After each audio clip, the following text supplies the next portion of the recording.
الفيتنامي 3 دقائق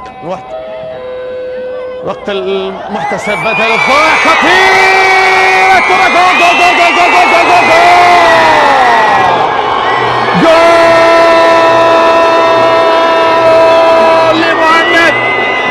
لمهند عبد الرحيم، يأتي بالحل ويسجل أول أهداف المباراة. برافو لمهند، برافو لمهند، وفرحة الجماهير في ملعب المباراة. هنا الإعادة لكرة الهدف، هنا الإعادة لكرة الهدف. عالية الكرة، عالية بدأت من مهند وعادت لمهند، ولكن في البداية اصطدت في العارضة ومن ثم عادت لمهند، ومهند يضع الكرة البديل.